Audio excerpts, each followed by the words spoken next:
So hello guys, welcome back to study. और चलो start करते हैं फिर से एयरफोर्स ग्रुप वाइज रहेगा के लिए मैथ का कुछ इंपॉर्टेंट सा प्रैक्टिस सेट नंबर 3। इसके पहले मैंने और दो प्रैक्टिस कर रखे हैं, रीजनिंग के भी कर रखे हैं, तो सबका एक प्लेलिस्ट मैंने बना दिया है एयरफोर्स प्रैक्टिस सेट करके। एयरफोर्स प्रैक्टिस सेट 2021 उसको जाके देखो, सारे प्रैक्टिस सेट के लिंक उसमें मिल जाएंगे, ठीक है। उसका लिंक डिस्क्रिप्शन में। और हाँ, मैथ 2021 करके जो प्लेलिस्ट है ना, उसको जरूर एक्सेस करो, ताकि जितना मैंने पढ़ाया उससे एक भी बाहर नहीं आएगा, ठीक है ना। ये चीज ध्यान में रखना। फिलहाल 11 बजे जो सुबह में 11 AM लाइव मैथ की क्लास चल रही है, उसमें ट्राइगोनोमेट्री स्टार्ट हो चुकी है, उसको जरूर ज्वाइन करो। फिलहाल चलते हैं हम लोग फर्स्ट क्वेश्चन की तरफ। क्या है गाइस, 10 क्वेश्चन है, मैं उम्मीद करता हूँ कि 10 सही करोगे। अगर ये 10 सही करते हो तो फिर समझ लो कि आपके एग्जाम के लेवल की तैयारी है। और हाँ, कम से कम टाइम के अंदर सॉल्व करते हो तो। तीन धावकों की चाल का रेशियो दे रखा है 2:3:4। यदि समान दूरी तय करने के लिए तीनों धावक का जो है लिए गए समय का रेशियो बताओ। देखो, तीनों का रेशियो दे रखा है स्पीड का, तो speed 1 ratio speed 2 ratio speed 3 दे रखा है हमको 2 3 4। बोल रहा है तीनों का T1 time 1 T2 time 2 T3 time 3 का रेशियो बताओ। सिंपली टाइम का पूछे, डिस्टेंस का पूछे, जो स्पीड का दे रखा है उसको 1 बाई कर दो, 1/2 1/3 1/4। अब इसको सॉल्व कर लो। 2 3 एंड 4 का एलसीएम ले लो। यहाँ पे मैं लिख दे रहा हूँ एलसीएम 2 3 4 का 12 होता है। कुछ लोग बाद में सब कंफ्यूज हो जाएंगे कि 12 कहाँ से लिए, ठीक है ना। एलसीएम निकाल लोगे तो अब 12 को मल्टीप्लाई कर दो। ये सब चीजें हमने पढ़ा है, ठीक है। 1/3 इंटू 12। रेशियो प्रोपोर्शन चैप्टर में ये सब लॉजिक पढ़ा था हमने। क्या हो गया, 6 बार में कटेगा, 4 बार में कटेगा, 3 बार में, तो 6:4:3। ये क्या हो गया आपने कहा, T1 T2 T1 ratio T2 ratio T3। मतलब तीनों के टाइम का रेशियो निकल गया 6:4:3। ऑप्शन नंबर है बी। और हाँ, इन सभी का पीडीएफ विद द सॉल्यूशन मैं आपको टेलीग्राम पे देता हूँ डेली, ठीक है। तो टेलीग्राम चैनल ज्वाइन कर लो। टेलीग्राम चैनल का लिंक डिस्क्रिप्शन में। अगर वो मान लो किसी कारण से काम नहीं करता है लिंक, तो टेलीग्राम पे सर्च कर लो @A to Z स्टडी। 7-8 हज़ार बच्चे टेलीग्राम पे भी है, वहां पे आप भी रहो और मजे से पीडीएफ डाउनलोड करके प्रैक्टिस करते रहो।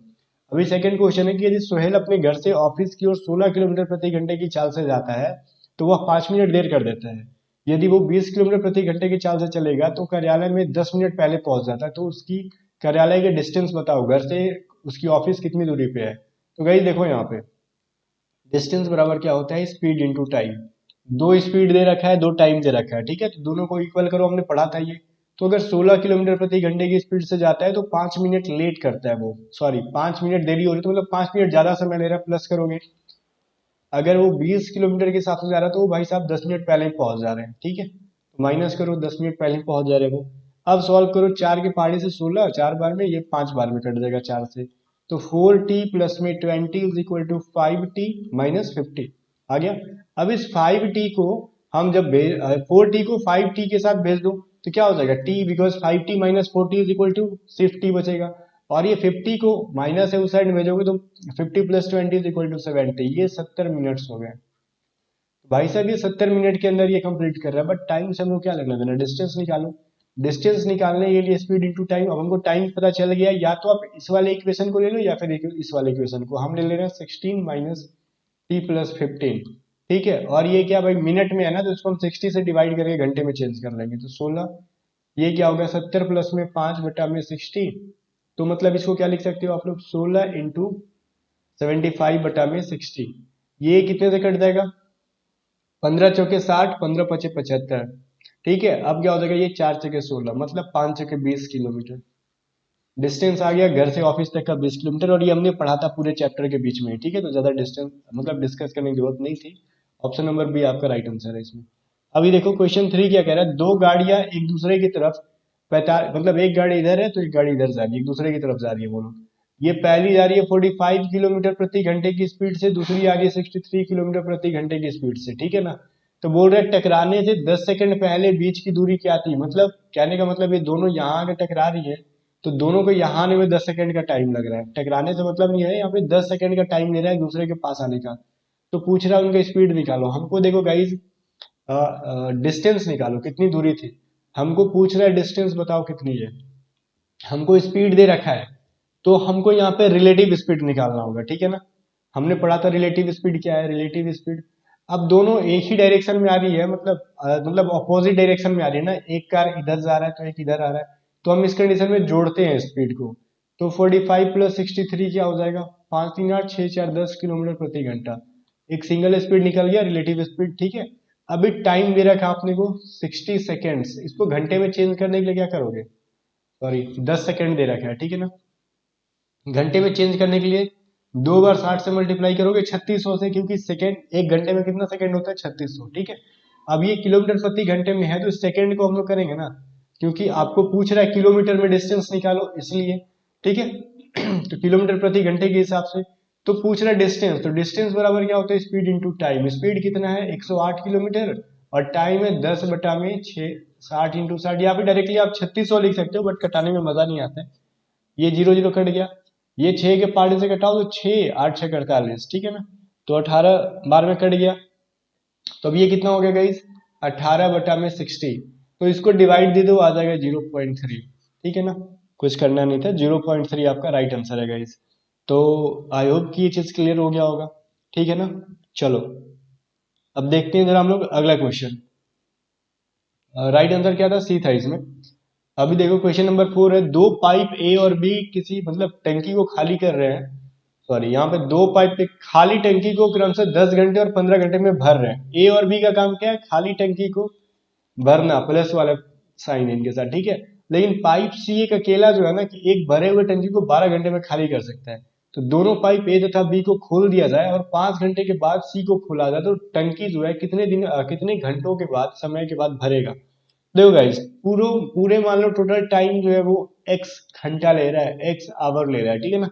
x घंटे के बाद भर रहा है, तो a और b तो शुरू से अंत तक चले, लेकिन c जो है 5 घंटा बाद चला, मतलब x घंटा तक नहीं चला, वो x में 5 घंटा कम चला है। तो a कितने घंटा चला है, x घंटा चला है, वो 10 घंटे के अंदर भर सकता था। b कितना घंटा चला है, x घंटा चला है, वो 15 घंटे में भर सका था, लेकिन c माइनस होगा बिकॉज c खाली करता है टंकी को। और ये कितना भाई, x माइनस 5 घंटा, क्योंकि ये 5 घंटे बाद चालू हुआ था तो 5 घंटा कम चलता है और इसको 12 घंटे में खाली कर सकता था। टोटल कितना वैल्यू होगा इसका 1, ठीक है।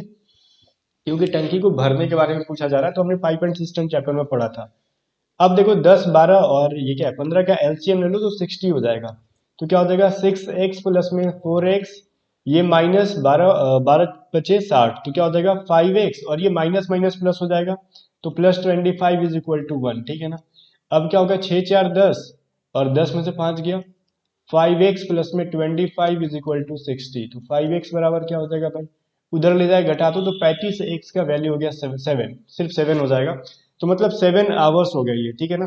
तो 7 घंटे के अंदर उस टंकी को भरा जा सका था पूरा, क्योंकि हमने लिखा था ना, मान लो टोटल टाइम x आवर ले रहा है तो x का वैल्यू आ गया 7, तो टंकी पूरे 7 घंटे के अंदर भर सकता था।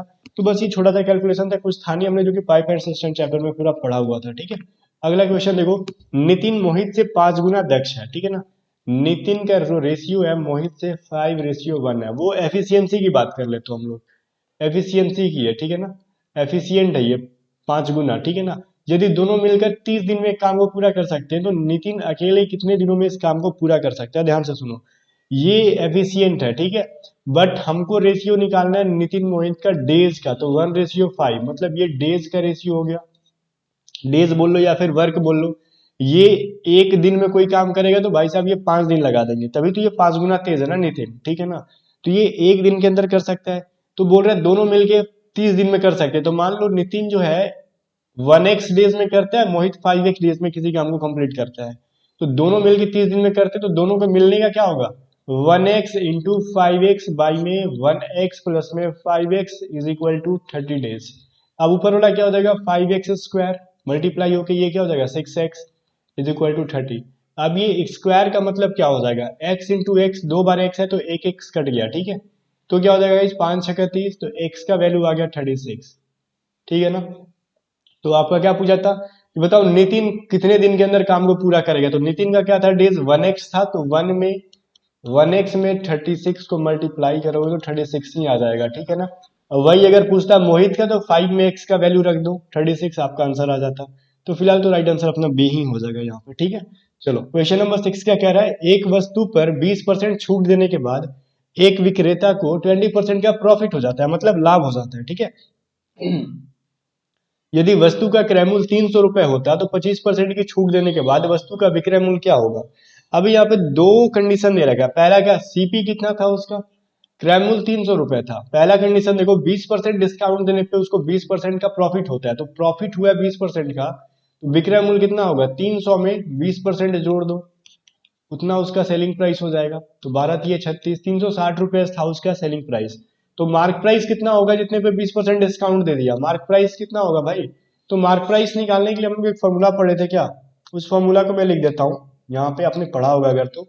Selling price is equal to MP into 100 minus D by 100, ये पढ़ा था ना। तो सेलिंग प्राइस 360 है, मार्क प्राइस पता नहीं है, डिस्काउंट है 20% का, तो 100 माइनस 20 करोगे यहाँ पे तो कितना हो जाएगा, 80/100। 100 माइनस 20 करेंगे ना, यहाँ पे डिस्काउंट 20% का है। तो अब देखो 0 0 कट गया, ठीक है। 4 दूनी 8, 4 9 36, ठीक है। तो MP बराबर क्या हो जाएगा भाई, 900/2, मतलब 450 रुपए। उसका मार्क प्राइस है 450 रुपए, ये तो समझ में आ गया। ये चीज क्लियर होगा, मुझे उम्मीद है कि यहाँ तक 450 रुपए क्या था उसका मार्क प्राइस। अब क्या कह रहा है कि उसको 25% की छूट देने के बाद सेलिंग प्राइस क्या होगा, सेलिंग प्राइस बताओ उसका, उसको 25% का छूट देना है, मार्क प्राइस इंटू 100 माइनस 25/100। तो 450 इंटू 75/100, 25 या 75, 25 छके 100, ठीक है। 2 दूनी 4, 2 2 दूनी 4, 2 7 2 7 14, 1 मिनट, 2 7 14, 2 5 10, ठीक है।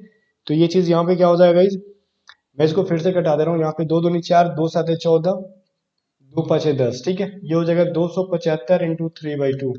अब जरा रुक जाओ, इसको हम जरा सॉल्व करके देख लेते हैं, ठीक है। रुक जाओ जरा, इसको मैं यहाँ पे, मुझे डाउट लग रहा है यहाँ पे कुछ कैलकुलेशन में गलती होगा, मैं फिर से कर देता हूँ इसको, ठीक है ना। अभी देखो ये क्या था, 450 इंटू 75/100, 25 या 75, 25 छके 100, ठीक है। अब देखो 2 दूनी 4, अब ये क्या होगा, 2 दूनी 4, 2 दूनी 4, और ये क्या हो जाएगा, 2 5 10, 225 हो जाएगा, ठीक है। तो ये क्या हो गया, 5 या 15, 3 दूनी 6 7, 3 दूनी 6, 675 बटा में क्या हो गया, 2 हो गया। अब डिवाइड दे दो गाइस, क्या हो जाएगा, 2 तिहाई 6, 2 तिहाई 6, और 2 7 14, 2 5 10। अब कट के 337.5 हो गया, वहां पर मैंने 7 लिख दिया था उस टाइम। अब क्लियर होगा आपको, ठीक है ना। तो 337.5 रुपए क्या हो जाएगा, ऑप्शन नंबर डी है, ठीक है ना। तो राइट आंसर क्या होगा, उसका विक्रय मूल्य कितना होगा, 337, 337 रुपए। अभी देखो थोड़ा सा कैलकुलेटिव ज्यादा था, बट गाइज एक चीज ध्यान रखना, आपके एग्जाम में इतना कैलकुलेटिव क्वेश्चन नहीं पूछेगा, बट मैं घर पे आपसे जानबूझ के करा रहा हूँ, ताकि कैलकुलेटिव करोगे तो कैलकुलेशन फास्ट होगा और एग्जाम में कम टाइम के अंदर क्वेश्चन सॉल्व करोगे, समझ गए ना। क्वेश्चन 7 देखो, एक आदमी समान कीमत पर 2 पंखे बेचता है, समान मतलब इक्वल, ठीक है ना। अगर मान लो F1 का जो वैल्यू है F2 का वैल्यू वही है, प्राइस जो है, ठीक है, सेलिंग प्राइस हो या फिर कॉस्ट प्राइस हो। बोल रहा है एक पर उसको 20% का प्रॉफिट होता है, दूसरे पे 20% की लॉस होता है, तो पूरे पे लेन देन क्या हो गया। तो हमने पढ़ा था R1 minus R2 minus R1 into R2/100, अगर प्रॉफिट लॉस की बात की जाए तब। अगर सिर्फ प्रॉफिट होता है दोनों पे, तो दोनों क्या होता है, प्लस प्लस में होता, माइनस में नहीं होता। तो 20 माइनस 20 माइनस 20 इंटू 20/100, अगर पॉजिटिव आंसर आता है तो प्रॉफिट होगा, निगेटिव माइनस आता है मतलब आंसर आता है तो लॉस हो जाएगा। प्लस माइनस कट गया, 0 0 0 0 कट गया, तो -4, तो -4 का परसेंट, 4% का लॉस, ठीक है ना। तो फिलहाल तो अपना लॉस हो गया यहाँ पे, ठीक है, बिजनेस प्लान अच्छा नहीं था वो। अभी देखो क्वेश्चन नंबर 8 क्या कहता है, यदि एक आयत की लंबाई जो है 60% बढ़ा दी जाती है, ठीक है, तो बताओ उसके क्षेत्रफल में, क्षेत्रफल को बनाए रखने के लिए चौड़ाई कितने परसेंट कम करनी होगी। यहाँ पे हमको एरिया को ना तो घटाना ना बढ़ाना है, तो वैसे में हमको कितना मतलब बोला जा रहा है ना, कितने प्रतिशत कम करना होगा। तो कम करने, परसेंटेज डिक्रीज करने के लिए क्या करना था हमको, हमने डिक्रीज का एक फॉर्मूला पढ़ा था क्या, 100 इंटू आर बटा में 100 प्लस में आर, ठीक है। घटाना है तो प्लस करेंगे, बिकॉज 60% बढ़ाया गया है ना इसलिए। तो 100 माइनस 60 हमने प्रॉफिट लॉस में या फिर परसेंटेज में पढ़ा था, ये परसेंटेज में ही। तो 100 प्लस में आर कितना हो जाएगा, 160। अब जाके गाइस इसको आप लोग सॉल्व करो, आ जाएगा।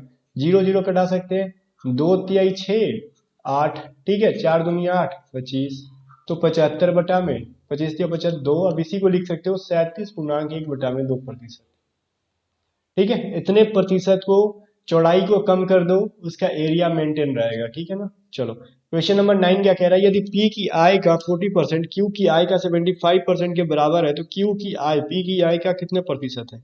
अभी देखो गाइज, P की आय का 40%, ठीक है, P का 40% बराबर है Q का 75% के। तो 20 दूनी 40, 20 25 100, 25 या 75, 25 छके 100, कहने का मतलब 2P/5 is equal to 3Q/4। अभी गाइस यहाँ पे हम क्रॉस मल्टीप्लाई कर लेंगे तो 8p is equal to 15q। अब यहीं को लिख सकते हैं हम लोग p बाई क्यू अगर लिखें तो 15/8। तो p का वैल्यू हो गया 15, 8 का वैल्यू हो गया 8। तो बोल रहे q की i, किसकी? q की। p की i का किससे तुलना कर रहा है? p की i का ना, तो p को नीचे रखो। अब ऊपर में किसकी इनकम? 8 का इंटू 100, इसको सॉल्व कर दो, आंसर आ जाएगा। 5 3 15, 5 दूनी 10, मतलब 160 बटा में 160 बटा में ये तो 3 5 15 होता है, तो 3 3 9, फिर ये इतना आंसर आ जाएगा। डिवाइड देके देख लो, मैंने कर लिया, ठीक है। तो 53.33 आंसर आ जाएगा, प्रतिशत, ठीक है ना। कितना प्रतिशत? तो ये परसेंटेज में आंसर है इसका। तो गाइस आई होप कि आपको ये चीज समझ में आ रहा होगा। आगे देखो क्वेश्चन नंबर 10 क्या कह रहा है। Sign square 30 degree, sine square 80 degree plus sine square 10 degree plus sign square 90 degree का वैल्यू बताओ। ऑब्वियसली यहाँ पे देखो साइन क्या है, मैं थोड़ा कलर चेंज कर लूँ इसका ताकि रेड रेड आपको मिक्स हो जाएगा, ठीक है ना। अभी देखो ये क्या गाइस, साइन 30 डिग्री है, साइन 80 है और साइन 10 है। अगर क्यों ना क्यों, देखो हमने आज ही ट्राइगोनोमेट्री में पढ़ा था, साइन 0 का वैल्यू हमको पता रहता है सिंपली, 30 का वैल्यू पता होता है, 45 का वैल्यू, 60 का डिग्री, 90 का वैल्यू पता होता है। तो इसमें 80 का और 10 का बड़ी लफड़ा हो जाएगा, बहुत लंबा कैलकुलेशन हो जाएगा। तो क्यों नाम साइन साइन है ही, स्क्वायर स्क्वायर है, तो जोड़ दें इसको। तो ये क्या दे देगा गाइस हमको, साइन 30 डिग्री, थोड़ा मैं इधर ले लूं, ठीक है ना। Sine 30 degree, sine square 30 degree plus में 80 प्लस में 10, साइन स्क्वायर 90 डिग्री प्लस में साइन स्क्वायर 90 डिग्री, ठीक है। इसका वैल्यू निकालो। अब दोनों को हमने जोड़ दिया, तो साइन 30 डिग्री का वैल्यू हमने पढ़ा था आज ही 1/2, लेकिन ये स्क्वायर करना है आपको, ठीक है ना। साइन 90 का पढ़ा था 1, अब 1 का स्क्वायर करो चाहे मत करो, बात बराबर है। साइन 2 बार 90 है, तो 1/4 प्लस में 1 प्लस 1, तो ये एलसीएम ले लिया तो क्या हो गया भाई, 1 प्लस में 4 प्लस में 4 प्लस में 4 इज इक्वल टू 9/4। तो राइट आंसर हो गया अपना ए। ठीक है गाइज, आई होप कि चीज क्लियर हो गया होगा। नहीं भी क्लियर हुआ तो 11 बजे का मैथ क्लास ज्वाइन करो, ट्राइगोनोमेट्री स्टार्ट है। आज बेसिक कंसेप्ट पढ़ाया, उसको जाके देख लेना फॉर्मूले को, कल एडवांस लेवल के पढ़ेंगे। एक्चुअली एडवांस क्या है कल पता चलेगा, ठीक है। मिलते हैं नेक्स्ट वीडियो में गाइज। वीडियो पसंद है तो लाइक करना और कम से कम 24 घंटे के अंदर 500 लाइक का टारगेट पूरा कर देना। चलो मिलते हैं नेक्स्ट वीडियो में।